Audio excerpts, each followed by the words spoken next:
Welcome back to the deep dive.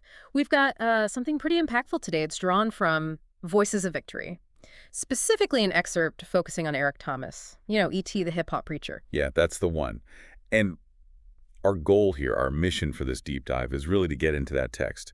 We want to unpack how someone who was, literally homeless, hmm how did he build this life where he's now inspiring millions? And crucially, what are the lessons you can actually use? Right. And the excerpt sets this up really effectively, I think, with this stark contrast. It paints this picture of the early 2000s for him, super difficult time. And then it kind of fast forwards to show the influence he has today. Let's maybe start with that past the source describes. Okay. Yeah, it's quite vivid, actually. The source describes him as, homeless, hungry, hmm feeling pretty hopeless. He hadn't finished high school, no real job prospects, sleeping in abandoned buildings. It's described as a real breakdown. Yeah, not just a bad phase, but like fundamental instability. But here's where it gets really compelling, even in that darkness. The source suggests that even then, at that absolute low, he had some kind of belief, a belief that things could be different, like a small flame he kept alive somehow. hmm And what's fascinating as it's depicted here is that he didn't just stay in that breakdown. He started building. Yeah. Slowly, the material kind of walks us through it. It wasn't some giant leap. He got his GED, then Mhm. committed to a bachelor's degree, then a master's. It was this deliberate step-by-step climb from rock bottom, often unseen effort.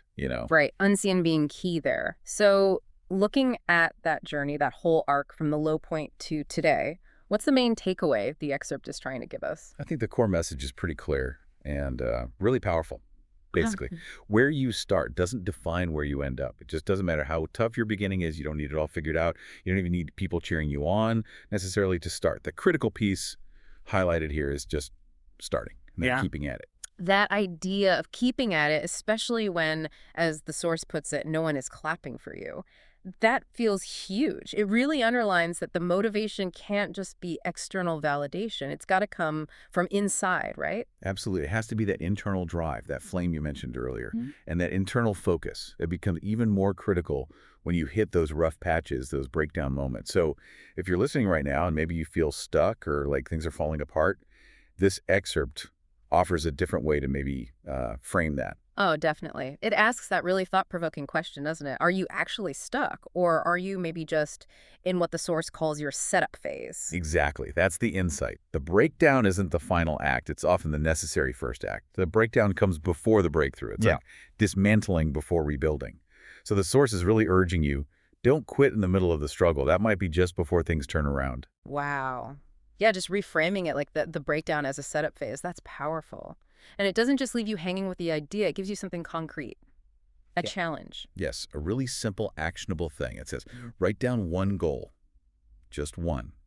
Then commit to taking one small action towards it every single day for just 7 days. It's about building that consistency, that internal momentum, no matter how small the step feels. Okay, so bringing it all together then, this deep dive into E.T.'s story through this specific excerpt, it really hammers home that where you start matters way less than your belief and your consistent action. hmm The core takeaways are pretty straightforward. You don't need applause to keep going. And those breakdown moments, try seeing them as the setup for what's next, the setup for the breakthrough. And the challenge is right there. One goal, one small daily action for a week. A direct way, the source suggests, to tap into that potential it believes you have. Yeah, because ultimately, and this is a powerful reminder from the text, your future self, that person is counting on you right now to take those steps. Which leaves us, and you, with this final thought from the material.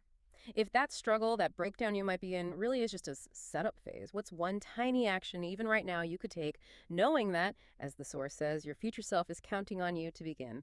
Something to think about until next time.